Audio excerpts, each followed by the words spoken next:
جو بات حق ہے وہ مجھ سے چھپی نہیں رہتی، خدا نے مجھ کو دیا ہے دل خبیر و بصیر۔ میری نگاہ میں ہے یہ سیاست لادی، کنیز ہرمن و دو نہاد مرد ضمیر۔ ہوئی ہے ترک کلیسا ہے حاکمی آزاد،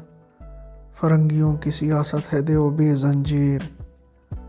عطائے غور پہ ہوتی ہے جب نظر اس کی،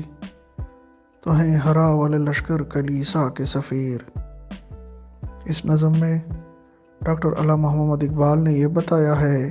کہ فرنگیوں کی سیاست لادینی اور الحاد پر مبنی ہے، اس لیے شیطانی نظام کسی صورت سے بھی بنی آدم کے حق میں مفید نہیں ہو سکتا،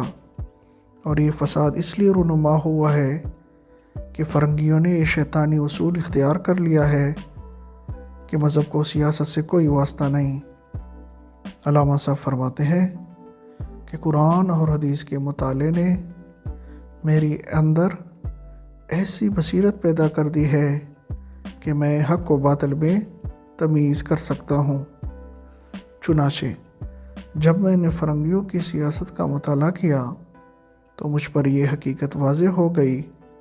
کہ ان کی سیاست اللہ تعالیٰ کے قانون سے کوئی علاقہ نہیں رکھتی، بلکہ شیطانی تعلیمات پر مبنی ہے۔ اس لیے جو لوگ اس سیاست کو اختیار کرتے ہیں وہ نیکی اور پاکیزگی سے معرہ ہو کر حیوان بن جاتے ہیں، اور ان کی طبیعت میں سستی آ جاتی ہے، اور ان کا ضمیر مردہ ہو جاتا ہے۔ چنانچہ مغربی اقوام نے اپنی سیاست کو مذہب سے جدا کر دیا ہے، اس لیے ان کی مثال اس دیو کی سی ہے جو ہر قسم کے اخلاقی قیود سے آزاد ہو جائے اور ہر وقت انسانوں کو تباہ کرنے پر آمادہ رہے۔ چنانچہ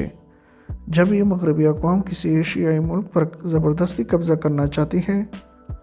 تو پادریوں کو بطور اعلی کار استعمال کرتی ہیں، اور خود حملہ آور ہونے سے پہلے ان کو اپنا لشکر کا ہراول بنا کر مذہب عیسوی کی تبلیغ کے لیے بھیج دیتی ہے، اور یہ لوگ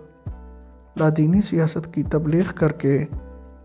ان قوموں کی فتوحات کے لیے راستہ صاف کر دیتی ہیں۔